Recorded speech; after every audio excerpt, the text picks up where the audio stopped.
Huwag mong hawakan ang kotse ko, sigaw ng bilyonaryo habang masama ang tingin sa lalaking palaboy na nakatayo malapit sa kanya. Wala siyang ideya na ang estrangherong ito ang magliligtas sa kanyang hypercar na nagkakahalaga ng $4.2 milyon at babaguhin ang buong pananaw niya sa mundo.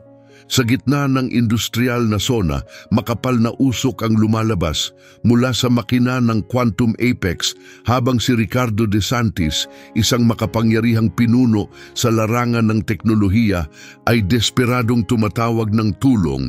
Walang sumasagot, unti-unting dumami ang tao sa paligid. Ang eksklusibong makina na imposible umanong ayusin sa labas ng pabrika ay gumagawa ng malungkot at garalgal na tunog. Ginoo, may bitak ang quantum thrust cooling unit mo sa pangalawang loop, mahinahong sabi ng gusgusing lalaki. Nakataas ang mga kamay bilang pagpapakita na wala siyang masamang intensyon. Kaya ko itong ayusin. Nakaabang na ang daliri ni Ricardo sa button para tawagan ang security. Paanong alam ng lalaking ito ang isang bagay na sobrang sikreto, isang bahagi ng kotse na hindi kinukumpirma ng mismong gumagawa nito? Sino ba talaga ang taong ito at bakit siya nasa lansangan? Sa loob ng 1 minuto, babaligtad ang lahat ng paniniwala ni Ricardo tungkol sa talino, halaga at mga pagkakaakala. Saan ka nanonood ngayon? Mag-iwan ng komento at mag-subscribe sa Beat Stories para sa mga makapangyarihang kwento ng hustisya na magbabago ng pananaw mo sa mundo. Hindi laging palaboy si Marco Herrera. 3 taon lang ang nakalipas, siya ang lumikha ng mga advanced na cooling system na nagbago ng kaligtasan sa aerospace at nagligtas ng maraming buhay. Ngayon, sa ilalim ng mga bituin siya natutulog, hindi pinapansin ng mga profesional sa teknolohiya na dumaraan sa kanya na parang wala lang. Nagsimula ang umagang iyon katulad ng iba pa. Sa pagsikat ng araw, nagising si Marco sa kanyang tagong tulugan sa likod ng abandonadong pagawaan malapit sa Tech Row. Maingat niyang tiniklop ang kanyang trapal na parang isang sundalo. Natural na sa kanya ang pagiging eksakto, isang kasanayang nakuha niya noong isa pa siyang engineer, kung kailan mahalaga ang bawat detalye. May disiplina ang kanyang umaga, maliligo sa pampublikong banyo, magsipilyo at agad pupunta sa aklatan pagbukas nito. Ang pag-aaral ang tanging koneksyon niya sa mundong dati niyang ginagalawan. Ilang linggo na niyang inoobserbahan ang kakaibang Quantum Apex. Minsan-minsang dumaraan ang mga mamahaling kotse na ito papunta sa isang pribadong tech campus sa malapit. Kabisa niya ang tunog ng makinang yon dahil siya mismo ang tumulong sa pagdisenyo ng naunang bersyon nito noong maikling panahon niyang nagtrabaho sa Aerotech Industries bago gumuho ang lahat sa kanyang buhay. Nagtapos siya sa MIT, may 3 engineering degrees at 7 patent na nagbigay ng milyon-milyong kita sa mga kumpanyang ngayon ay parang hindi na siya kilala. Alam na alam ni Marco kung gaano kadaling lutasin ang komplikadong problema sa thermodynamics, pero hindi niya kayang lampasan ang mapanghusgang mata ng mga tagakuha ng empleyado. Kapag binibigyan siya ng interview, tinatawag siyang overqualified. At kapag hindi na nila maitanggi ang talino niya, sinasabi na lang nila na hindi bagay sa kultura. Hindi kailanman binabanggit ang tunay na dahilan. Isang lalaking galing sa mahirap na lugar, walang permanenteng tirahan, at isang resume na hindi na binabasa kapag nakita ang hitsura ng may-ari nito. Nagsimula ang puwang sa kanyang record nang maparatangan siya, isang kasinungalingang winasak ang kanyang career. Pero kahit sa lahat ng iyon, hindi niya nawala ang kanyang dignidad. 3 gabi kada linggo, nagboboluntaryo siya para magturo ng agham sa mga bata sa lokal na ampunan. Binabasa niya ang mga technical journals na tinatapon lang sa mga basurahan sa labas ng mga gusaling korporatibo. Kahit tinangkang ibagsak siya ng mundo, pinipilit ni Marco panatilihing matalas ang kanyang isipan. Kaninang umaga pa lang, naramdaman na niya ang kakaiba sa hypercar kahit hindi pa ito huminto. May kakaibang tunog, isang halos di marinig na pagbabago sa ritmo ng makina na kayang mapansin lang ng isang taong kabisado ang estruktura nito. Isang micro-crack ang unti-unting nabubuo sa eksaktong lugar na matagal na niyang binabalaan. Isang depektong nakasaad sa orihinal na blueprints. Taon na ang nakalipas mula nang isulat niya ito sa isang ulat, pero hindi ito pinansin ng mga executive na nagmamadaling tapusin ang proyekto. Ngayon, isa sa mga executive na iyon ang nakatayo sa tabi ng umuusok na supercar, isang mamahaling paalala ng masamang resulta ng hindi pakikinig sa kanya. Lumapit si Marco sa kotse ng dahan-dahan.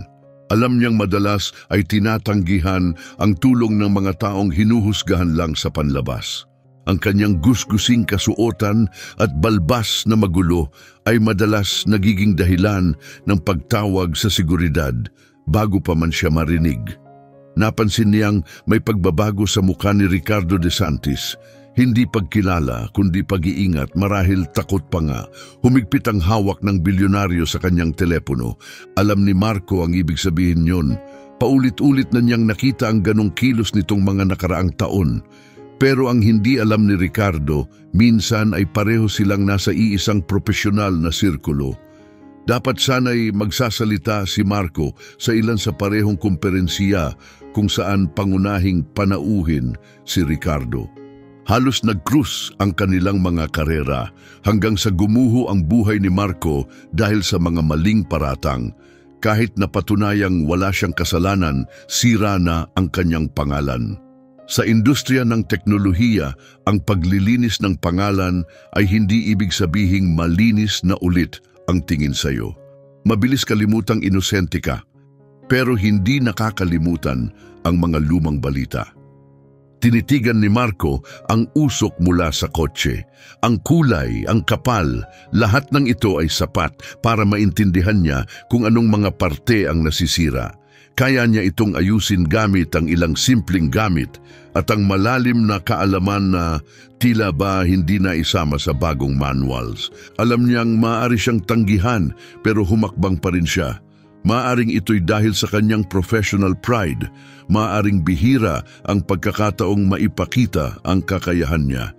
O baka ito lang talaga ang pagkatao niya, isang taong laging naghahanap ng solusyon kahit gaano pa siya tinrato ng buhay. Ibinaba ni Ricardo DeSantis ang telepono matapos muli itong walang sumagot. Kitang-kita ang inis niya habang ang mga tao sa paligid ay nag-uusap-usap tungkol sa mamahaling kotse na ngayoy nilalamon ng usok. Hindi lang kotse ang nakataya, pati ang kanyang reputasyon. Dahan-dahang huminga si Marco upang kumalma, saka siya humakbang ng may kumpiyansa. "Ginoo, alam ko kung ano ang sira ng kotse ninyo," sabi niya sa mahinahon at profesional na tono. May micro-crack ang secondary loop ng quantum thrust cooling system nito. Ang susunod niyang sinabi ang magpapasimula ng mga pangyayaring hindi inaasahan ng kahit sino sa kanila. Hindi lang ito tungkol sa sirang mamahaling kotse. Ito'y maglalantad ng mas malalim na problema sa kung paano hinuhusgahan ng lipunan kung sino ang karapat-dapat sa ikalawang pagkakataon. Unti-unting gumuho ang araw ni Ricardo DeSantis kasabay ng pagkasira ng cooling unit ng kanyang hypercar. Ang Quantum Apex, 17 lang ang meron sa buong mundo, ay nasira sa pinakamasamang oras. 3 oras na lang bago ang mahalagang pitch sa mga pangunahing mamumuhunan, 2 milya pa mula sa pinakamalapit na certified service center at wala siyang signal sa telepono. "Lumayo ka sa kotse," malamig na sabi ni Ricardo, iwas ang tingin. May kumpiyansa sa kanyang boses, ang tono ng isang taong sanay mag-utos at agad sinusunod. Dumoble na ang dami ng tao, 12-12 telepono ang nakaangat, nagre-record ng eksenang hindi ka panipaniwala. Si Ricardo DeSantis, ang sumisikat na bituin ng mundo ng teknolohiya at ang kanyang $4.2 milyong na kotse na inuusukan sa isang pampublikong paradahan. Hindi magtatagal at magiging viral ang eksenang ito. Ginoo, kaya ko po talagang tumulong, sabi ni Marco na natiling may distansya at magalang. May kilalang issue ang modelong yan sa quantum thrust system, lalo na sa secondary loop. At paano mo naman malalaman ang tungkol sa kotse na ito? Sabat ni Ricardo na sa wakas ay tumingin sa kanya. Sinuri ng kanyang mga mata ang hitsura ni Marco, ang gusgusing damit, ang magulong balbas, ang reusable bag na may laman ng lahat ng kanyang pag-aari. Ang inis ni Ricardo ay mabilis na nauwi sa hayagang pagbalewala. Hindi umiwas ng tingin si Marco dahil ako ang tumulong sa pagdisenyo ng orihinal na cooling system na ginamit bilang base ng modelong ito. Napatawa si Ricardo ng maikli at may pangungutya. May ilan sa mga tao sa paligid ang nakitawa ng alanganin. Sige nga, sarkastikong sabi niya, at ako naman ay isang rocket scientist sa gabi. Bumalik siya sa pagtutok sa kanyang telepono, inismiran si Marco. Tingnan mo, gets ko na gusto mong tumulong o kung anuman, pero ang kotse na to ay may teknolohiyang sobrang kumpidensyal. Kahit profesional na mekaniko, bawal galawin ito. Hindi na tinag si Marco, may tagas na ang microfracture sa tertiary chamber. Iyan ang dahilan kung bakit kulay asulabuhin ang usok. Kapag hindi ito naagapan, masisira ang makina mo sa loob ng mga 47 minuto. Napatigil si Ricardo. Ang kulay asukalabuhin ay eksaktong tugma at kakabigay lang ng babala ng internal diagnostics ng kotse na magkakaroon ng matinding sira sa loob ng 45 minuto. Paanong simula ni Ricardo pero naputol siya, nagduda siya. Setup ba ito? May nag-utos ba sa'yo? Sa sandaling iyon, dumating ang isang makintab na itim na SUV. 2 gwardiya ang bumaba, pribadong security mula sa kalapit na tech complex. Tinawagan sila ni Ricardo kanina. May problema ba, Ginong DeSantis? Tanong ng mas matangkad na gwardiya, nakatingin kay Marco ng may pag-iingat. Paalis na tong lalaking to, malamig na sagot ni Ricardo. Naiisip niyang alam niya ang tungkol sa kotse ko. Alam ko po, mabilis na sagot ni Marco. Ang Quantum Apex ay gumagamit ng variant ng Aerotech cooling system. May kilalang kahinaan ang disenyo niyan na diskubre nung prototype testing pero hindi pinansin dahil sa pressure ng deadline. Alam ko rin ang tungkol sa internal memo XT447. Iyon mismo ang naglalarawan ng problemang sinasabi ko. Nagbago ang ekspresyon ni Ricardo. Gulat ang lumitaw sa kanyang mukha sa pagbanggit ng memo. Hindi kailanman isiniwalat sa publiko ang dokumentong iyon. Isa itong kumpidensyal na file ng kumpanya. Paanong alam mo ang tungkol doon? Tanong niya. Ginoo, kailangan nating i-clear ang lugar, sabat ng gwardiya. May sensitibong materyales ang kotse ninyo. Hindi gumalaw si Marco. Mayroon kayong mga 45 minuto bago permanenteng masira ang makina. Hindi makakatulong ang service center. Wala silang tamang piyesa o kaalaman. At kung ipapahila nyo ngayon, lalong lalala ang sira. Nanatiling nakatayo si Ricardo, alangan kung makikinig o babaliwalain si Marco, isang estranghero na tila alam ang mga bagay na totoo at mahalaga. Ginoo, sabi ng pangalawang gwardiya kay Marco, kailangan nyo nang umalis. Sandali, sabi ni Ricardo, itinaas ang kamay. Binanggit mo ang memo XT447. Paano mo nalaman yon? Dahil ako ang sumulat nito, diretsong sagot ni Marco. 5 taon na ang nakalipas noong ako'y consulting engineer pa sa Aerotech. Ang pangalan ko ay Marco Herrera. Sa isang iglap may tila kumislap sa isipan ni Ricardo. Parang pamilyar ang pangalan pero hindi niya matandaan kung saan niya ito narinig. Lumapit ang unang gwardiya. Ginoo, huling babala, kailangan niyo nang lumayo kay Ginoong DeSantis at sa kotse. Tumingin si Ricardo sa kanyang relo. 2 oras pa bago dumating ang roadside assistance mula sa manufacturer. Hindi maaaring ipagpaliban ng pulong sa mga mamumuhunan. Palakas ng palakas ang usok mula sa makina. Anong kailangan mo para maayos ito? Tanong ni Ricardo. Hindi pinansin ang gulat na tingin ng kanyang mga gwardiya. Pangkaraniwang gamit lang, Sagot ni Marco. Karamihan ng kailangan ko, sigurado akong nasa emergency kit mo na. Bigyan mo lang ako ng 20 minutong walang istorbo. Nanatiling nakatayo si Ricardo, tahimik na tinimbang ang kakaunting pagpipilian sa harapan niya. Isang bihira at halos hindi mapalitang kotse ang unti-unting nasisira habang dumarami ang mga nanonood. Lumalapit na ang oras ng kanyang mahalagang pagpupulong sa mga mamumuhunan. At narito ang isang estranghero na sa kung anong paraan ay may alam na hindi dapat alam ng isang outsider. Ginoong DeSantis, mariin po naming iminumungkahi na huwag ninyong ituloy ito. Umpisa ng isa sa mga gwardya. Kita ang pag-aalala sa tinig. I-check nyo ang ID niya, singit ni Ricardo, matalim ang tono. Gawan nyo ng full background check. Inilayo ng pangalawang gwardya si Marco habang ang una ay tahimik na nagsalita sa kanyang radyo. Sumunod si Marco ng walang reklamo. Inabot ang tanging ID na mayroon siya, isang ID card mula sa ampunan kung saan siya minsang nananatili. Pagbalik ng gwardya, seryoso ang ekspresyon. Walang kasalukuyang tirahan, walang employment record sa huling 3 taon, may issue raw dati sa huli niyang trabaho. Kinumpirma ng shelter na paminsan-minsan ay nandoon siya. Naghigpit ang panga ni Ricardo. Mula pa lang sa simula, pakiramdam niya ay mapanganib ng pagkatiwalaan si Marco at ngayon ay tila lalong hindi makatwiran ang risk. Pasensya na sa kalituhan, malamig at walang emosyon niyang sabi. Ang team ko na ang bahala rito. Wala nang sinabi pa si Ricardo at tumalikod na, para bang burado na si Marco sa kanyang isipan. Ngunit ang mga susunod na pangyayari ay magpapakita kung gaano kamali ang paghusga sa unang tingin at kung gaano kabilis magbago ang lahat kapag ang isang taong wala nang mawawala ang nag-abot ng tulong. Tumunog ang telepono ni Ricardo. Sinagot niya agad, umaasang may milagro, pero bumagsak ang kanyang mukha habang nakikinig sa kabilang linya. 2 oras? Hindi pwede yan. Ayon sa diagnostics, wala akong 40 minuto bago maging permanenteng ang sira. Nagsimulang maglakad-lakad si Ricardo habang lumalakas ang bulungan ng mga nanonood. Oo, alam kong proprietary yan. Kaya nga ako gumastos ng ganito kalaki para rito.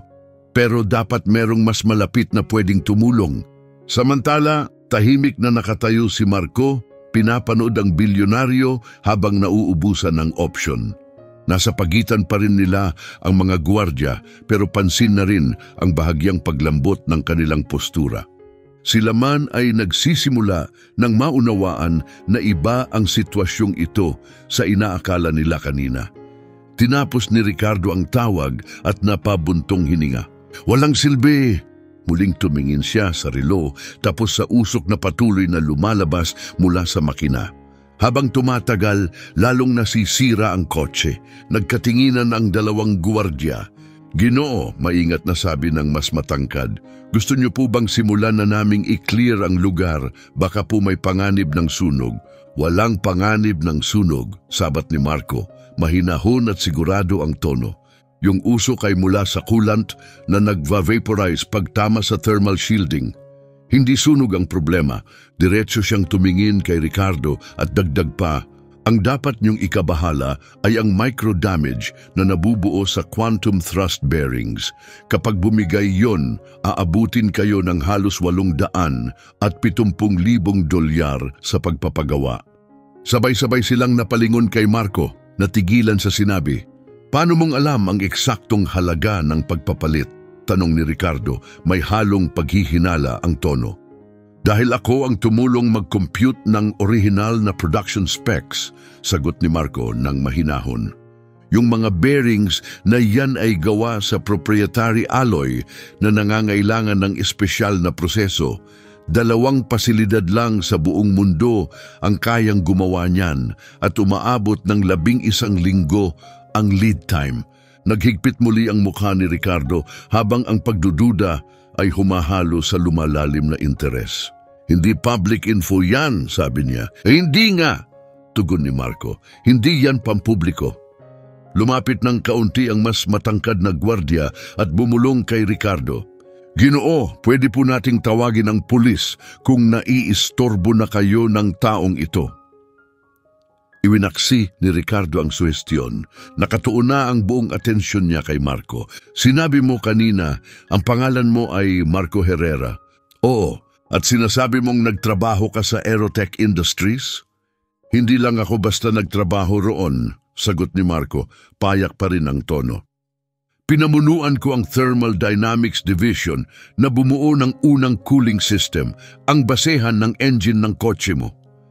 Hindi siya nagyayabang, nagsasabi lang ng totoo. Patent number AT5729QX, isinampa 5 taon na ang nakalipas. Ginagamit ng Quantum Apex ang binagong bersyon ng disenyong yon. Parehong estruktura ang pundasyon. Lumiwanag ang mata ni Ricardo. Hindi yan basta-basta malalaman ng kahit sinong tao. Lumapit siya ng bahagya at binaba ang kanyang boses. Kung totoo ang sinasabi mo, bakit ka... Iniling ni Ricardo ang kamay, hindi matapos ang tanong. Palaboy? Sagot ni Marco, diretso at walang pag-aalinlangan. Mahabang kwento, may kinalaman sa maling akusasyon, politika sa kumpanya at diskriminasyon. Sandali siyang tumigil bago nagpatuloy. Pero ang mahalaga ngayon, may mga 35 minuto ka na lang bago masira ng tuluyan ng makinang ito. At kaya ko itong pigilan. Muling tumingin si Ricardo sa relo, lalo pang dumami ang tao sa paligid. May dumating ng local tech blogger at nagre-record ng lahat. Unti-unting lumalayo, sa abot kamay, ang pulong sa mga mamumuhunan na dapat ay hindi niya palalampasin. Ano bang eksaktong gagawin mo? Tanong ni Ricardo. Sa unang pagkakataon ay may bahid na ng konsiderasyon sa tinig. Kailangan kong ma-access ang secondary cooling loop, i-drain ang kontaminadong fluid, i-seal ang bitak at i-refill ang system, paliwanag ni Marco, malinaw at profesional. Gamit lang ang mga tools sa emergency kit mo at baka ilang item mula sa convenience store sa kabila, kaya ko itong tapusin sa loob ng wala pang 20 minuto. Halata pa rin ang pag-aalinlangan ni Ricardo. Hindi posible yan. Ayon sa mga engineer na gumawa nito, kailangan ng controlled lab at espesyal na gamit para sa repair. Pinapalala lang nila, sagot ni Marco. Isa lang itong simpleng problema sa fluid mechanics. Oo, proprietary ang coolant pero may madalit epektibong paraan. Isa sa mga gwardyang nakikinig ng mabuti ang biglang nagsalita. Ginoo, parang kilala ko siya. Nagtuturo siya ng engineering sa shelter sa West Side. Nagboboluntaryo para sa mga bata. Bahagyang tumango si Marco bilang pag-amin. At may alam ba talaga siya sa ginagawa niya? Tanong ni Ricardo, lumambot ng kaunti ang tinig. Sabi ng coordinator sa shelter, isa raw siyang henyo, tugon ng gwardya. Ngayon ko lang siya naalala. Muling naglakad-lakad si Ricardo, halatang hindi makapagdesisyon. Tumatakbo na ang oras. Hindi pa rin humihina ang usok. Ayon sa diagnostics ng kotse, 31 minuto na lang ang natitira bago mangyari ang critical failure. Sige, sabi niya kay Marco, pero ayokong ayusin mo pa ito. Gusto ko lang ipaliwanag mo sa akin. Sabihin mo kung anong nangyayari sa loob ng makina at kung ano ang gagawin mo tungkol dito. Tumango si Marco at maingat na lumapit sa kotse. Hindi niya ito hinawakan. Itinuro lang niya ang ilang bahagi sa vent habang nagpapaliwanag. Ang quantum thrust engine ay may 3 hiwalay na cooling loop, primary, secondary at tertiary, na bawat isa'y kayang humawak ng mas mataas na init kaysa sa nauna. Ang secondary loop ang daanan ng specialized nanocoolant. Ang fluid na yon ang pumipigil sa thrust bearings na mawalan ng balanse kapag nasa quantum load. Itinuro niya ang isang tiyak na bahagi malapit sa vent. Malamang ay may bitak dito kaya tumatagas ang coolant papunta sa tertiary loop. Kapag tumama yon sa heat shielding, nagva-vaporize ito, kaya may usok. Nagbago ang ekspresyon ni Ricardo mula sa pagdududa patungo sa matinding pagkabigla. Ipinagpatuloy ni Marco ang paliwanag, bawat detalye ay eksakto, lokasyon ng mga bahagi, ang papel ng bawat isa at kahit ang mga materyales na ginamit. Hindi ito hula, para siyang taong siya mismo ang bumuo ng makina mula sa simula. Ang factory repair guide ay palaging nag-a-assume ng worst case scenario kaya full teardown agad ang solusyon, dagdag ni Marco. Pero base sa klase ng tagas, pwede nating ihiwalay ang apektadong bahagi, lagyan ng thermal bonding agent at patakbuhin muli ang system nang hindi binabaklas ang buong makina. Hindi baguhan si Ricardo, may alam din siya sa teknikal na aspeto at ramdam niyang totoo ang sinasabi ni Marco. At saan ka makakahanap ng thermal bonding agent ngayon? Tanong ni Ricardo, napapikit ang mata. Ngumiti si Marco ng bahagya, ang kauna-unahang ngiti niya. May standard sealant sa emergency kit mo. Kapag hinalo sa nanoparticle graphite mula sa isang partikular na uri ng lapis na binebenta sa convenience store na yon, makakabuo tayo ng temporary compound na sapat para gumana hanggang sa maayos ito ng maayos. Napatingin si Ricardo na tila hindi makapaniwala. Lalagyan mo ng lapis ang multi-million-dollar hypercar ko. Graphite, pagtatama ni Marco, na may spesipikong density at nanoparticle profile. Oo, kapag hinalo sa emergency sealant mo at inapply ng maayos, dagdag pa ni Marco, gagana ito. Bahagya siyang kumampay ng balikat. Ang engineering ay simpleng paglutas ng problema gamit ang anumang meron ka. Ang mga gwardiya na dati may tensyon at pagdududa ay ngayon ay tila humahanga kay Marco. Tahimik na rin ang buong paligid. Tila lahat ay nararamdamang seryoso ang nangyayari. Tumingin muli si Ricardo sa relo. 28 minuto na lang bago tuluyang bumigay ang system. Ang crucial investor meeting niya ay wala ng 3 oras. Hindi aabot ang team mula sa manufacturer. Wala nang ibang option. Ito na lang. Kapag sinira mo ang kotse ko, simula ni Ricardo. Sira na ito, kalmadong sagot ni Marco. At lalo lang lalala, ang tunay na tanong ay kung papayagan mo akong ayusin ito bago tuluyang masira ng hindi na magagamot. Dahan-dahang huminga si Ricardo, saka nagpasya. Inabot niya ang hood latch at pinakawalan ito. Tingnan natin kung anong magagawa mo gamit ang lapis at milagro. Pero ang susunod na nangyari ang siyang magiging tunay na turning point. At hindi inaasahan ng alinman sa kanila kung gaano kalaking pagbabago ang mangyayari sa kanilang buhay. Sa mahinang tunog ng singaw, bumukas ang hood ng Quantum Apex, ibinunyag ang masalimuot na hanay ng mga bahagi at makabagong mekanismo. Narinig ang bulungan ng paghanga mula sa mga tao, bihira lang ang nakakakita sa loob ng ganitong klasing sasakyan. Lumapit si Marco nang may layunin, maingat na sinusuri ang engine compartment gamit ang matalim at sanay na mga mata. Kailangan ko ang emergency kit mo, aniya. Ngayon ay nakatutok matapos siyang payagan ni Ricardo.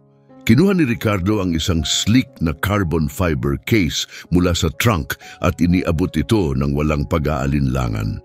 Binuksan ito ni Marco at mabilis na sinuri ang laman. Sapat na ito sa karamihan ng kailangan ko. Isa sa mga gwardya mo ang kailangang kumuha ng lapis na sinabi ko kanina. Staedtler Mars Lomograph Grade 8B, dagdag niya. Tumingin ang mas mababang gwardya kay Ricardo para sa kumpirmasyon. Tumango si Ricardo. Sige, bilisan mo. Pagkaalis ng gwardya, sinimulan ni Marco ang paglalatag ng mga gamit. Mabilis at sigurado ang bawat galaw niya, tila instinct na para sa kanya, maayos, tiyak at parang ginagawa niya ito araw-araw. Pinanood siya ni Ricardo ng mabuti, ang dati niyang pagdududa ay napalitan na ng pagkabighani. Ang taong dati inakala niyang palaboy, ngayon ay kumikilos na parang isang world-class na engineer. Makikita na natin ang microfracture kapag natanggal ko ang access panel na ito. Paliwanag ni Marco habang pumipili ng tamang tool. Ang coolant ay malinaw pero nagiiwan ito ng pattern ng residue. Iyon ang magtuturo sa atin kung nasaan ang sira. Napansin ni Ricardo na tumatango na siya, parang kusa ng nagtitiwala. Gaano ka katagal nagtrabaho sa Aerotech? Tanong niya. 3 taon bilang lead thermal engineer, sagot ni Marco nang hindi tumitigil sa trabaho. Tapos 2 taon bilang consultant hanggang sa magkalamat ang lahat. Anong nangyari? Doon lang siya tumigil sandali.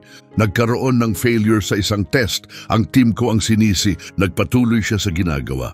Kalaunan nalaman na ang management pala ang nagpabaya. Sila ang nag-bypass ng safety protocols. Pero huli na. Sira na ang pangalan ko. Matatag at sanay ang kanyang mga kamay habang tinatanggal ang panel. Ang mga bahaging ito ay dinisenyong hindi basta-basta gagalawin. Tumingala siya. Pahiram ng flashlight sa telepono mo? Iniabot ni Ricardo ang telepono at tinutok ang ilaw ayon sa direksyon ni Marco. Maingat na inalis ni Marco ang maliit na takip at agad nilang narinig ang mahina pero malinaw na hissing sound. Ayan na, sabi niya, itinuro ang halos di makitang bitak kung saan lumalabas ang singaw. Eksaktong nasa stress junction sa pagitan ng secondary at tertiary cooling system. Yang munting bitak na yan ang may kagagawan ng lahat ng ito? Tanong ni Ricardo, gulat na gulat. Malakas ang pressure sa cooling system, paliwanag ni Marco. Kahit kaunting sira lang ay pwedeng magdulot ng sunod-sunod na pagkasira. Pero bago pa siya makapagsalita muli, may matalim na tinig ang pumutol sa katahimikan. Anong nangyayari rito? Isang matangkad na lalaking nakasuot ng tailored suit ang sumingit sa mga tao, sinamahan ng 2 gwardya. Ang badge niya ay may nakasulat na Executive Security Tech Horizon na nagpapakilalang bahagi siya ng pamunuan ng Tech Campus malapit doon. Ginoong DeSantis, mabilis na bati ng lalaki. Nakatanggap kami ng ulat na may nakikialam sa sasakyan ninyo. Pinapapunta kayo agad ng CEO para tumulong. Medyo tumuwid ang postura ni Ricardo. Gracie, salamat, pero kontrolado na ang lahat. Tinutulungan lang ako ng ginoong ito sa isang emergency repair. Tumingin si Gracie kay Marco nang may halatang paghamak, hindi maitago ang pagkadismaya. Ginoo, ayon sa ating security guidelines, mahigpit ang pagbabawal sa sino mang hindi autorisado na magkaroon ng access sa mga sistemang may sensitibong teknolohiya. Matigas na sabi ni Gracie, halatang may nais ipahiwatig kahit hindi niya sabihin ng direkta. Alam niya ang ginagawa niya, sagot ni Ricardo, bagaman may bahid na ng pag-aalangan sa tinig. Sa buong paggalang, Ginoong DeSantis, ani Gracie, bahagyang ibinaba ang boses, ang sasakyang ito ay may milyon-milyong halaga ng protected intellectual property. Hindi natin pwedeng ipagsapalaran ang pagbibigay ng access sa isang taong hindi kilala. Hindi ako isang taong di kilala. Mahina, ngunit matatag na sabi ni Marco. Hindi pa rin tumitingin pataas. At may 18 minuto na lang tayo bago tuluyang masira ang sistemang ito. Lumapit si Gracie at iniunat ang kamay patungo kay Marco. Ginoo, kailangan niyong lumayo sa sasakyan. Ngayon na, dumating na rin ang gwardyang ipinadala sa convenience store. May hawak na maliit na pakete. Pero nang makita niya ang tensyon sa paligid ng kotse, natigilan siya, hindi sigurado kung lalapit o hindi. Gracie, pakiusap. Umpisa ni Ricardo, pilit pinananatili ang kontrol sa sitwasyon. Pero pinutol siya ng security chief. Ginoong DeSantis, 3 beses na tayong muntik may espiyahan ngayong quarter lang, matigas na sabi nito. Paano kayo makakasigurong hindi ito isa na namang ganoong insidente? Paano kung matagal na siyang naghihintay ng pagkakataon? Ang maliit na hibla ng pagdududa sa isipan ni Ricardo ay tila humigpit. Lalo pang dumami ang tao sa paligid, nakaangat ang mga telepono, kinukunan ng bawat sandali. Ang kanyang imahe, ang tiwala ng mga mamumuhunan at ang mahigpit na patakaran ng kanyang kumpanya, lahat ay nakabitin sa isang manipis na tali. Siguro mas mabuting hintayin na lang natin ang mga technician ng manufacturer. Sa wakas ay sabi ni Ricardo, unti-unting nawawala ang kumpiyansa sa kanyang boses. Tumingala si Marco mula sa makina, hindi mababasa ang ekspresyon sa mukha. Masakit man ang pagtanggi, hindi niya ito ipinakita. Sa loob ng 15 minuto, Ania, wala ka ng kotse para ayusin. Ginoo, direktang sabi ni Gracie kay Marco, lumayo ka sa sasakyan o mapipilitan kaming paalisin ka. Dahan-dahang ibinaba ni Marco ang mga gamit at tumayo ng tuwid. Humarap siya kay Ricardo, taglay ang mahinahong dignidad. Naiintindihan ko ang pag-aalinlangan ninyo, Ginoong DeSantis, pero may isang bagay din kayong kailangang maintindihan. Itinuro niya ang isang tiyak na bahagi sa loob ng makina. Yan ang Quantum Stabilization Unit. Sa loob ng 14 na minuto, maaabot ng tumatagas na coolant ang critical na temperatura at magdudulot ng sunod-sunod na pagkasira ng system. Humarap siya kay Ricardo. Kapag nangyari diyan, hindi lang bearings ang masisira. Kailangan mo nang palitan ang buong engine core. 3 buwang pagkakaburo. Kung makakahanap ka pa ng kapalit, nakatayo si Ricardo alangan. Sumingit si Gracie, agad sinamantala ang pagkakataon. Ginoong DeSantis, paparating na po ang pulis. Ang taong ito ay walang ID, walang beripikadong credential at walang clearance para mapalapit sa teknolohiyang ito. Sa totoo lang, baka mas lalo pa niyang sinisira ang sasakyan. Na-identify ko na ang problema. Mahina ngunit malinaw na sabi ni Marco. Baka makatulong yan sa team ng manufacturer kapag dumating sila. Humakbang siya palayo sa kotse. Nanatiling maayos ang tindig niya, taglay pa rin ang kanyang dignidad kahit sa pagtanggi. Sa sandaling iyon, lumapit ang gwardyang galing sa tindahan at bumulong kay Ricardo. Ginoo, mahina niyang sabi, tumawag ako sa shelter habang nasa labas ako. Kinumpirma nilang nagtuturo siya ron, engineering classes. Nag-atubili siya sa kanagdagdag, sabi ng coordinator, para raw siyang henyo, dating propesor sa MIT o kung anuman.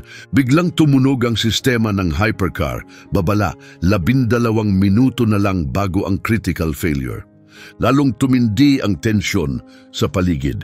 Habang papalapit ang oras, nagdesisyon si Marco na gumawa ng isang matapang na hakbang na maaaring magpatunay sa kanyang kredibilidad o tuluyang sirain ito.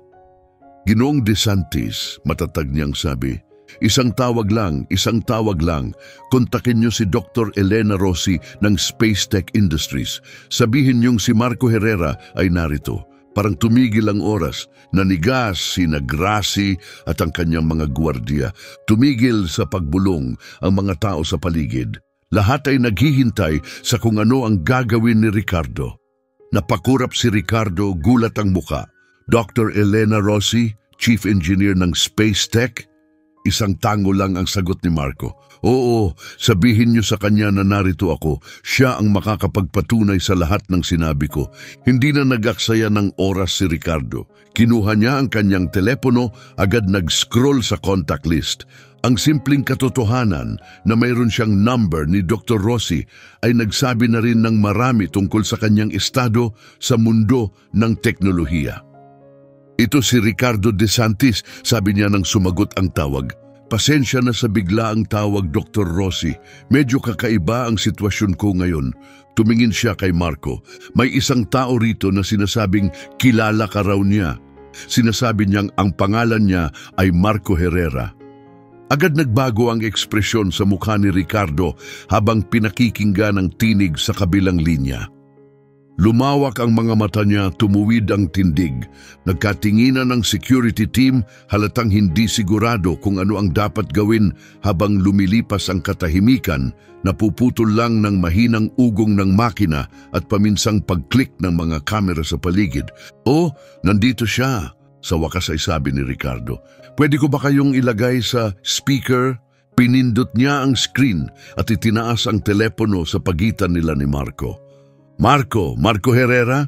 Totoo ba yan? Ikaw talaga yan? Malinaw ang tinig ni Dr. Rossi, profesional pero may halong gulat at emosyon. Kumusta Elena? Mahinahong bati ni Marco, may bahagyang ngiting lumambot sa kanyang mukha. Matagal na, sagot ni Dr. Rossi agad-agad. 3 taon, 4 na buwan at mga 22 araw na wala ka, hinanap ka namin. Mahabang kwento, tahimik na tugon ni Marco. Sigurado akong ganun nga, sagot niya. Ang tinig niya'y biglang naging seryoso. Ricardo, alam mo ba kung sino ang kaharap mo ngayon? Si Marco Herrera ang pinaka-brilliant na thermal systems engineer na nakatrabaho ko. Nagpatuloy siya, matatag ang boses. Ang gawa niya sa quantum cooling systems ang bumago sa buong industriya. Ginagamit pa rin namin ang mga original niyang patent sa mga disenyo ng spacecraft namin ngayon.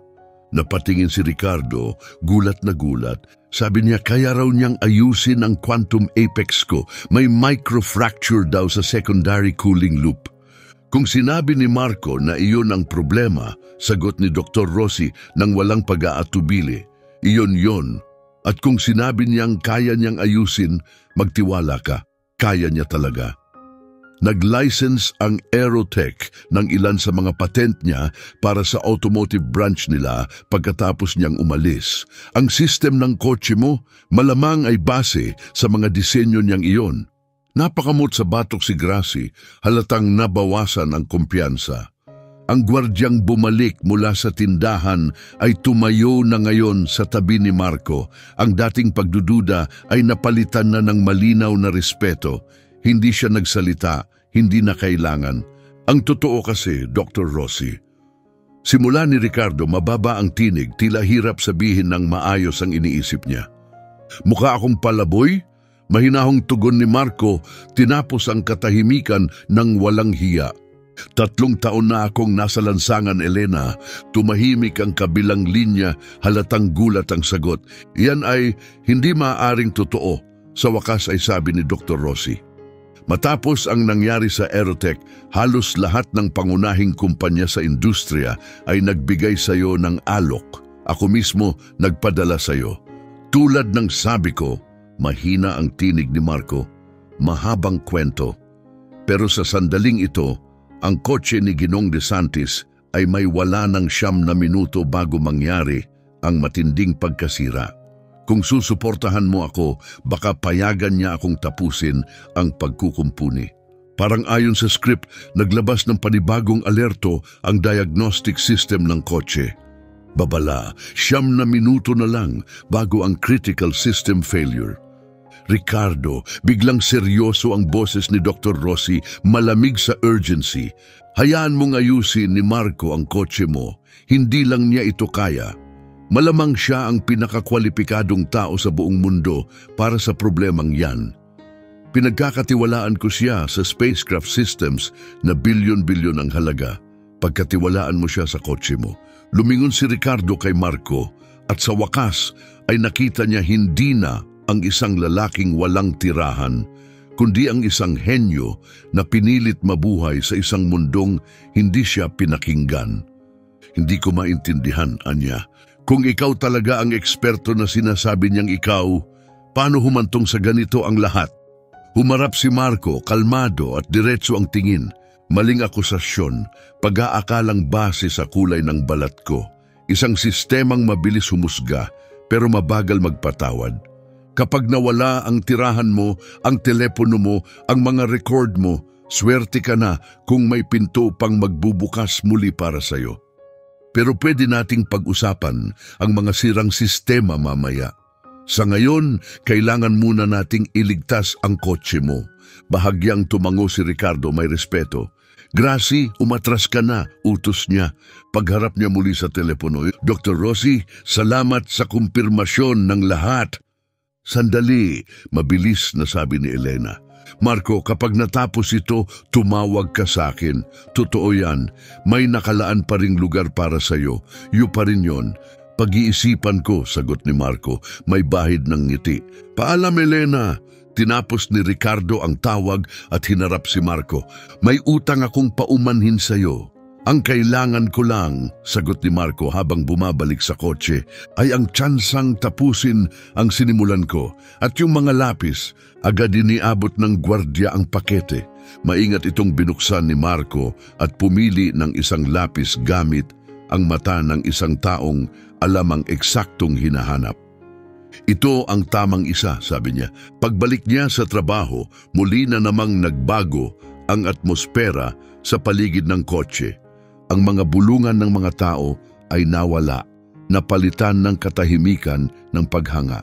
Pati sina Gracie at ang kanyang team ay umatras na at nanonood ng may tila profesional na paggalang. Paano ba talaga gumagana ito? Tanong ni Ricardo. Ngayon ay puno na ng tunay na interesang tinig, wala na ang pagdududa. Pinanood niyang mabuti si Marco habang maingat nitong inaalis ang graphite mula sa lapis.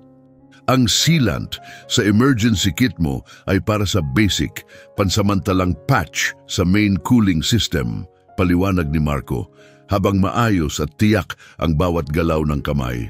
Pero kapag hinaluan ng graphite nanoparticles na may ganitong klase ng grade at density, makakagawa tayo ng bonding agent na compatible sa alloy na ginagamit sa secondary cooling system ng kotse mo. Pinaghalo niya ang mga materyales sa isang maliit na lalagyan mula sa kit. Hinahalo ang mga ito ng may eksaktong sukat at konsentrasyon, gamit ang kamay ng isang bihasang inhinyero. Ang compound na ginagawa ko ay bubuo ng seal sa antas ng molecule, sapat ang tibay para kayanin ang matinding pressure at init. Tama lang ang tagal para maayos ito ng buo sa tamang pagkakataon. Pinanood siya ni Ricardo na tila may paggalang, at itong paraang to, ikaw ang nakaisip. Kapag kinakailangan, napipilitan kang maging malikhain, sagot ni Marco. Kapag nasanay kang gumawa gamit ang tira-tira, limitadong gamit at puro eksperimento, natututo kang mag-improvise.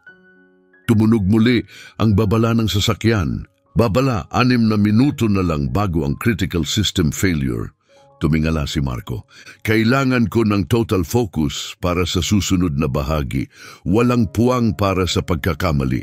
Tumango agad si Ricardo at umurong, sabay senyas sa iba na gawin din ito. Tumahimik ang karamihan, parang natural na naramdaman ng lahat ang bigat ng sandali. Nakatuon ang lahat ng mata sa lalaking ngayon ay nakayuko sa isang sasakyang mas mahal pa kaysa sa lifetime income ng karamihan sa kanila. Matatag ang mga kamay ni Marco, eksakto at maingat, parang isang siruhano na gumagawa ng maselang operasyon. Nakatabi sa sahig ang telepono ni Ricardo. Nakadisplay dito ang isang patent filing. Sa itaas, sa ilalim ng inventor, nakasulat, Marco Herrera. Ang mismong system na inaayos niya ngayon ay likha niya. 5 taon na ang nakalipas. Lumipas ang susunod na 5 minuto na halos walang tunog. Kalmado at kumpiyansa si Marco sa bawat galaw, mahusay, walang nasasayang na kilos. Sa paligid niya, mahigit 50 katao ang walang imik na nakamasid. Tila nasasaksihan ang isang mahiwagang sandali kung saan isang palaboy ang gumagawa ng tila imposibleng teknikal na solusyon. Patuloy na sumusulyap si Ricardo sa kanyang relo, salitan sa diagnostic screen. 4 na minuto, 3 minuto. Nagsimula nang numipis ang usok pero nasa danger level pa rin ang sistema. Nananatiling mataas ang panganib. Kailangan ko pa ng ilaw, sabi ni Marco nang hindi tumitingin. 3 tao agad ang lumapit. Iniabot ang kani-kanilang telepono na naka-on ang flashlight. Handa silang tumulong kahit sa simpleng paraan. Malapit na, bulong ni Marco. Nasisil na ang bitak. Umabot pa siya sa mas malalim na bahagi ng makina. Inayos ang ilang components na tila kabisado niya ang bawat pulgada. Isang tila kumikislap na likido ang nagsimulang dumaloy papunta sa isang lalagyan na binuo niya gamit ang bahagi ng emergency kit. Iyan ba ang nano-coolant? Tanong ni Ricardo. Ngayon ay mas nangingibabaw na ang pagkabilib kaysa kaba. Oo, sagot ni Marco. Mga 20,000 dolyar ang halaga niyan. Tahimik siyang tumutok habang dumadaloy ang coolant. Nakukuha natin ang halos 60% nito. Mas maganda pa kaysa sa inaasahan ko. Tumaas ang kilay ni Ricardo. Alam mo ang eksaktong halaga ng coolant? Isa ako sa tumulong bumuo nito, sagot ni Marco nang walang pag-aalinlangan. Malamang mas mahal na ito ngayon, pero kahit noon pa, mahal na talaga ang paggawa niyan. Kailangan ng eksaktong presisyon sa fabrikasyon ng quantum stabilization. Isa pang diagnostic alert ang tumunog. Babala, 2 minuto na lang bago ang critical system failure. Hindi natinag si Marco. Tahimik siyang nagtrabaho, ngayon ay ginagamit na ang backup coolant mula sa emergency kit. Ito yung standard blend, paliwanag niya habang patuloy na gumagalaw ang mga kamay. Hindi ito ang ideal para sa secondary cooling loop, pero sapat para panatilihing stable ang system hanggang sa ma-refill ng tama. Basta huwag lang lalampas sa 70% ang engine output. Tumango si Ricardo, hindi makapagsalita. Halos hindi siya makapaniwala na ang taong dati niyang hinusgahan ay siya ngayong nagtuturo sa kanya kung paano ayusin ang isang sasakyang ayon sa manufacturer ay imposible raw kumpunihin sa labas ng laboratorio. 30 seconds to failure, babala ng diagnostic. Gumawa si Marco ng huling adjustment at sinilyohan ang access panel ng may metodikal na ingat. Paandarin mo na ang makina, sabi niya ng tahimik. Napahinto si Ricardo. Sigurado ka? Paandarin mo na, ulit ni Marco, kalmado pero matatag ang boses. Lumapit si Ricardo sa driver's side at pinindot ang ignition. Sandaling katahimikan, pagkatapos umugong ang quantum apex. Hindi ito parang tradisyonal na makina, kundi isang mataas na tunog na unti-unting lumalim sa isang malakas at malinis na resonansya. Walang usok, walang panginginig. Nag-flash ang dashboard tapos lumabas ang mensahe. System stabilizing. Quantum thrust cooling operational, performance capped at 70%, service advised. Biglang nagpalakpakan ng mga tao. 2 ng telepono ang sabay-sabay na nag-record ng sandali. Nanatiling nakatayo si Marco, tahimik na pinapanood ang resulta ng kanyang trabaho. Napatingin si Ricardo, tulala. Hindi ka panipaniwala, bulong niya. Sabi ng manufacturer, imposible raw gawin to nang hindi sa loob ng lab. Gusto nilang palabasin na mas komplikado ang lahat, sabi ni Marco habang pinupunasan ng mga kamay gamit ang tela mula sa emergency kit. Para manatiling mataas ang gastos sa serbisyo at nakaasa ang mga customer.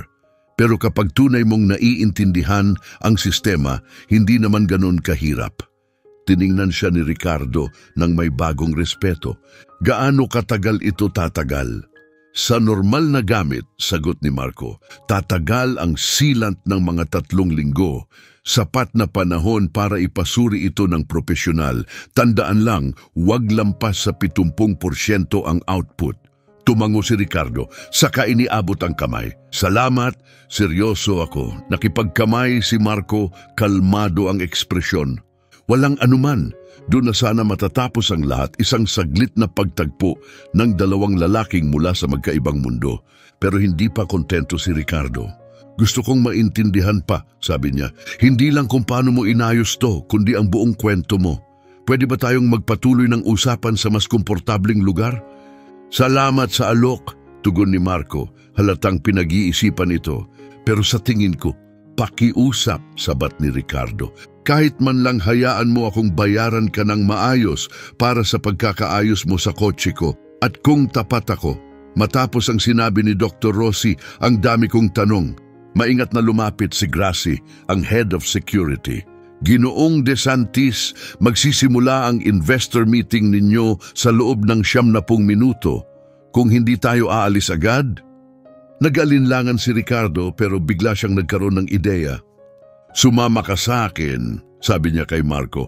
Ang mga investor na yon ay tumutustos sa quantum computing project na may kinalaman sa next-gen thermal systems. Malaki ang maitutulong ng insights mo. Umiling ng bahagya si Marco. Hindi naman ako nakabihis para sa business pitch. Tumingin si Ricardo sa relo. May oras pa tayo para ayusin yan. Pagharap niya kay Gracie, tawagan mo ang bespoke sa 5th. Sabihin mong kailangan namin ng kumpletong damit para kay Marco.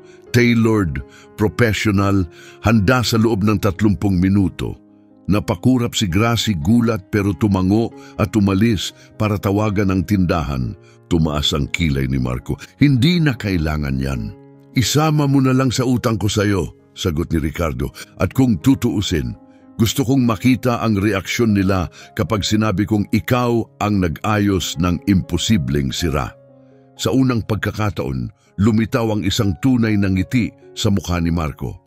Baka nga sulit yan makita, ngumiti rin si Ricardo pero agad naging seryoso. Hindi ko pa rin maintindihan, Anya. Isang taong tulad mo, paano nauwi sa ganito? Anong nangyari pagkatapos ng Aerotech? Naubos ang ngiti ni Marco. Bahagyang dumilim ang kanyang mga mata. Hindi yun kwentong gusto kong ikwento. Gusto ko pa ring marinig, sagot ni Ricardo, tapat ang tono. Pero bago tayo lumayo pa, dagdag ni Ricardo, may alok ako, isipin mong hamon ito. Isa na namang hamon? Tanong ni Marco, bahagyang iniangat ang kilay. Hindi ba't katatapos ko lang ng isang malaki sa ilalim ng hood mo? Oo, sagot ni Ricardo, tumango. Pero hindi ko lang sinusukat ang engineering skills mo. Gusto kong makita kung paano mo ginagamit ang talino mo sa proyektong ginagawa namin ngayon. Sandaling tumigil siya, tapos nagpatuloy. Sumama ka sa investor meeting. Maupo ka sa presentation namin para sa bagong thermal regulation system. Kung may makita kang kahinaan o maipapayo kang ikagaganda nito, na sigurado akong meron, iaalok ko sa iyo ang consulting role on the spot. Matamang pinagmasdan ni Marco si Ricardo, hinahanap ang kahit anong bakas ng panlilinlang. At kung hindi ako interesado, babayaran pa rin kita ng patas para sa ginawa mo ngayon. Sagot ni Ricardo nang walang pag-aalinlangan.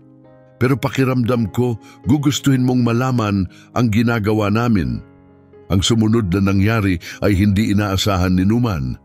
Sa loob lang ng 20 minuto, ang lalaking itinaboy ng mundo ng teknolohiya ay bigla na lang nasa pintuan ng pagbabalik sa mismong mundong tumalikod sa kanya noon. Isang tunay na pagbabago. Sa loob ng isang pribadong fitting room sa Bespoke on 5th Avenue, lumabas si Marco na parang ibang tao. Ang custom-tailored na charcoal suit ay bumagay sa kanyang katawan, payat, matikas at maayos tingnan. Maayos na ang kanyang balbas, propesyonal ang gupit ng buhok. Tumindig siyang tuwid, may kumpiyansa at presensya. Pati ang mga empleyado ng tindahan ay hindi mapigilang sumulyap, tahimik na humahanga. Sinuri siya ni Ricardo, halatang kontento. Ngayon, mukhang ikaw na talaga ang henyo ng engineering na dati ka pa. Inaayos ni Marco ang cuff ng kanyang manggas, maingat at eksakto. Nakakalinlang ang panlabas na anyo, sabi niya ng mahina. Yan ang leksyon ng buong araw na ito, di ba? Touché, tugon ni Ricardo na may ngiti. Pero sa loob ng mga 40 minuto, magkakaroon ka ng pagkakataong patunayan na ang tunay na halaga ay nasa loob, hindi sa panlabas. Maikli pero makahulugan ang biyahe papunta sa Nexus Innovations HQ. Habang dumadaan ang luxury SUV, sa lungsod, tahimik na nakatanaw si Marco sa labas ng bintana. Sa mga kalyeng madalas niyang lakaran, halos hindi napapansin.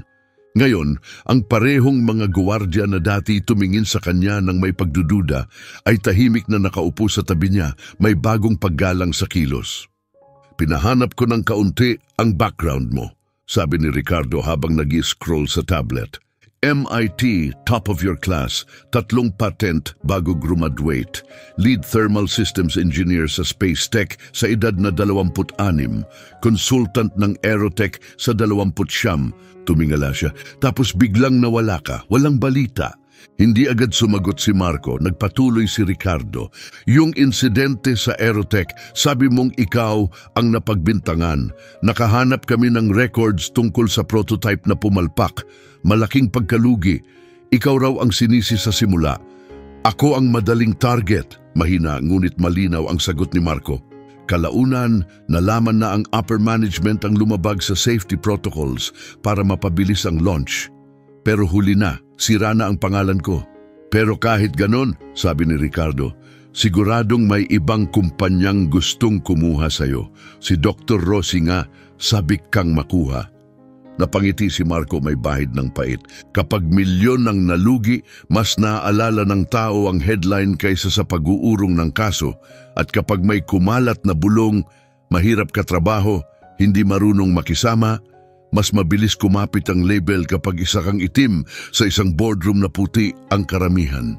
Napayuko si Ricardo, halatang hindi komportable. Pero hindi pa rin yun sapat na paliwanag kung bakit ka napadpad sa lansangan ng 3 taon. Tama ka, tugon ni Marco. Pero kapag pinagsama mo ang depression, isang bank account na walang laman at isang sistemang pinapatuloy kang pabagsakin pagkatapos mong bumagsak, doon mo makikita ang buong kwento. Bumaling siya mula sa bintana at tumingin diretso kay Ricardo. Alam mo ba kung gaano kahirap mag-apply ng trabaho kung wala kang address, walang telepono, walang malinis na damit? Kapag mukha kang galing sa lansangan, hindi na resume ang tinitingnan ng mga tao, problema na agad ang nakikita nila. Dahan-dahang tumango si Ricardo. Ngayon ko lang talaga ito nauunawaan. Dumating sila sa makislap na glass tower ng Nexus Innovations. May natitira pang halos 20 minuto bago ang meeting. Pagpasok nila sa modernong lobby na palingon ng mga tao, hindi para batiin si Ricardo, kundi para pagmasdan ang presensya ng lalaking kasama niya. Matangkad, tiwala sa sarili at ngayon ay elegante sa kasuotan, nakakuha si Marco ng atensyon nang hindi niya sinasadya.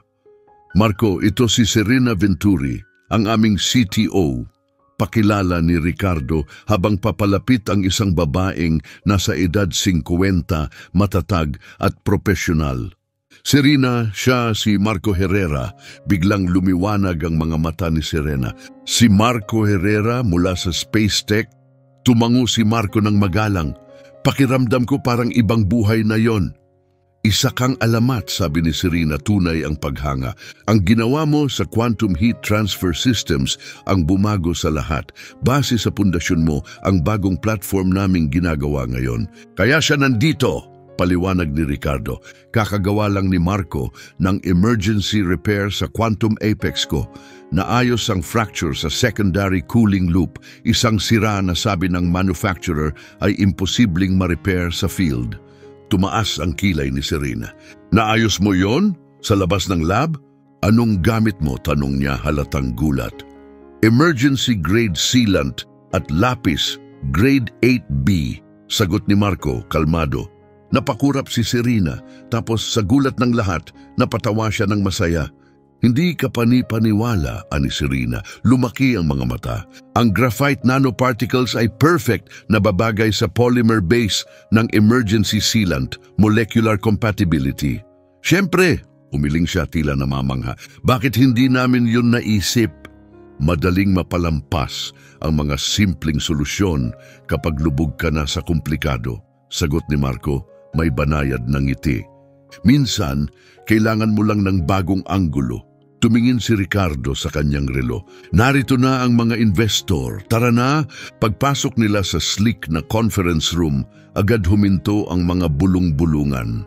Isang dosenang investor, pawang elegante ang bihis, ang sabay-sabay na tumingin sa hindi pamilyar na lalaking kasama ni Ricardo. Lumapit si Ricardo na may kumpiyansa.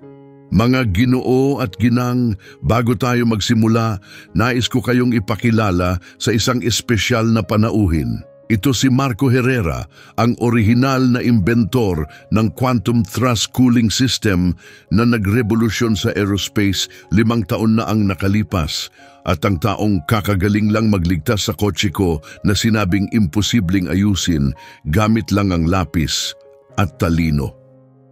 Dumaan ang mumunting bulong-bulungan sa buong silid habang unti-unting lumalalim sa isipan ng lahat ang bigat ng sinabi ni Ricardo. Hindi lang ito tungkol sa isang kotse. Ito'y tungkol sa isang henyo na nakalimutan, itinulak sa gilid ng lipunan. At ang nangyari sa silid na yon sa loob ng susunod na 2 oras ay magiging alamat sa Silicon Valley. Habang ipinapresenta ng Nexus Innovations team ang pinakabagong disenyo nila para sa thermal regulation ng quantum computing, tahimik lang na nakaupo si Marco, nakikinig, paminsang sumusulat ng tala. Hindi siya nagsalita hanggang sa siya'y imbitahan. Nang magsalita siya, malinaw at tuwiran ang kanyang tinig at tumagal ng eksaktong 7 minuto. Sa maikling panahong iyon, itinuro niya ang 3 pangunahing kahinaan sa kasalukuyang disenyo ng system. Para sa bawat isa, nagbigay siya ng eleganteng at praktikal na solusyon. Pagkatapos, inilatag niya ang isang modifikasyon na kayang pataasin ang efficiency ng system ng 34% habang sabay na binabawasan ang production cost. Pagkatapos niya, natahimik ang buong silid. At saka dumagsa ang mga tanong, 22 katanungan. Sumunod ang 2 oras na malalim na diskusyon kung saan ginabayan ni Marco ang ilan sa pinakamatalas na isipan sa tech sa isang pananaw na hindi pa nila kailanman nakita. Pagsapit ng huling investor na lumabas ng silid, lahat ay nangakong magdaragdag ng pondo. Pagkasarado ng pinto, lumingon si Ricardo kay Marco, may pagkamangha sa mga mata. Hindi ka panipaniwala yon, sabi niya. Hindi mo lang inayos ang disenyo namin, binago mo ito mula sa ugat. Sabi ni Serena, dahil sa insights mo, taon ang inabante ng proyekto namin. Tumango si Marco na may kababaang loob. Magaling ang team ninyo, dinugtungan ko lang ang sinimulan nila. Umupo si Ricardo sa tapat niya. Tulad ng ipinangako ko, iniaalok ko sa iyo ang consulting position.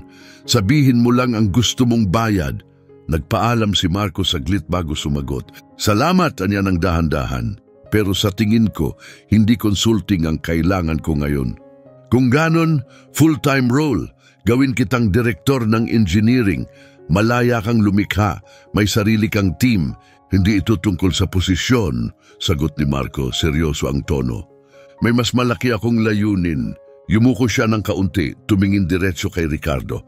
Marami pang katulad ko, brilliant pero nakalimutan na, itinulak sa gilid.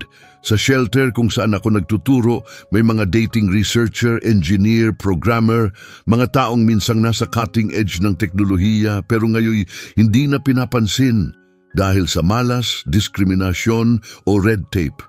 Naging seryoso ang mukha ni Ricardo. Hindi lang ito tungkol sa pagkuha ko sa iyo bilang empleyado, no? Hindi nga, sagot ni Marco. Inilabas niya mula sa bulsa ang ilang piraso ng papel, lukot na, luma at punong-puno ng detalyadong sketch at formula. Ito ang mga patent na nabuo ko nitong nakaraang 3 taon, mga ideyang isinulat ko sa mga diaryong pinulot sa reading room ng library.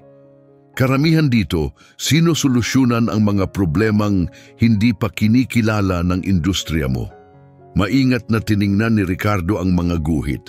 Habang binubuklat niya ang mga pahina, unti-unting lumalaki ang kanyang mga mata. Itong cooling solution para sa quantum neural networks. Revolusyonaryo to. Nagkaroon ako ng panahon para mag-isip, sagot ni Marco, payak ang tono. Pero isipin mo kung ano pa sana ang nagawa ko kung may suporta ako. At ngayon isipin mo kung ilang tao pa ang naroon, nawawala sa sistema, hindi man lang nabigyan ng pagkakataong mapansin muli. Dahan-dahang ibinaba ni Ricardo ang mga pahina. Ano ang mungkahi mo? Isang innovation center, sagot ni Marco, walang pag-aatubili. Hindi lang para gumawa ng bagong teknolohiya, kundi para ayusin ang mga buhay. Isang lugar kung saan matatagpuan ang mga nalimot na talento at mabibigyan sila ng mga kailangan para muling makapag-ambag. Anuman ang pinagmulan nila, anuman ang hitsura nila, gusto mong ako ang magpondo nito? Gusto kong buuin natin ito, magkasama, tugon ni Marco. Mga koneksyon at resources mo, technical vision at personal na karanasan ko. At ang mga patent na ito, sapat na yan para simulan ang proyekto. Umupo si Ricardo, ngayon ay hindi lang may respeto sa tingin, kundi paghanga. Hindi ito tungkol sa paghihiganti. Hindi, sagot ni Marco, matatag ang boses. Tungkol ito sa pagbabago, tunay na pagbabago. Ang trahedya ay hindi na naging palaboy ako. Ang trahedya ay ang 3 taon na nasayang sa kakayahan ko. At hanggang ngayon, libu-libong tao pa ang patuloy na nasasayang. Tumayo si Ricardo at iniabot ang kanyang kamay. Marco Herrera, sa palagay ko, kakahanap mo lang ng tunay na katuwang. Ang mga patent na binuo ni Marco habang siya'y naninirahan sa lansangan, isinulat sa mga diaryong walang pumapansin ay mas mahalaga pa kaysa sa luxury hypercar na kanyang inayos. Pero ang tunay na halaga ng mga ito ay hindi pera, kundi ang kilusang sinimulan nila, isang pagbabago ng pananaw dahil ang henyo ay hindi laging nakasuot ng mamahaling Amerikana. Maaring manirahan ang katalinuhan sa mga sulok na nakalimutan sa mga taong dinaraanan lang natin araw-araw. At ang tunay na pagsubok ng isang lipunan ay hindi kung paano nito ginagantimpalaan ang mga pribilehiyo, kundi kung kaya nitong kilalanin ang pambihirang talento saan man ito nagmula. Ang kwentong ito ay hindi lang tungkol kina Marco at Ricardo. Ito'y tungkol sa ating lahat. Tungkol din ito sa iyo at sa potensyal na maaaring hindi mo pa nakikita sa iba o ng mundo sa iyo. Kung may bahagi ng kwentong ito na tumama sa puso mo ngayon, isaalang-alang mong mag-subscribe. Sumali sa lumalaking komunidad na naglalayong magbigay liwanag sa mga sandaling puno ng hindi inaasahang katarungan, katatagan at pagbabagong makabuluhan. Gusto naming marinig ang kwento mo, ibahagi ang iyong saloobin at karanasan sa mga komento sa ibaba. At laging tandaan, ang susunod na ideyang magbabago sa mundo ay maaaring manggaling sa mismong taong itinuro ng lipunan na baliwalain mo. Huwag palampasin ang susunod na makapangyarihang kwento na maaaring baguhin ang pananaw mo magpakailanman. Dahil hindi ito ang katapusan, ito ang simula ng kung ano ang mangyayari kapag ang katotohanan ay sa wakas ay nakita na. Naniniwala kami na ang pagiging visible ang unang alab ng pagbabago. Mag-subscribe na, baka ang susunod na kwento ay sayo na.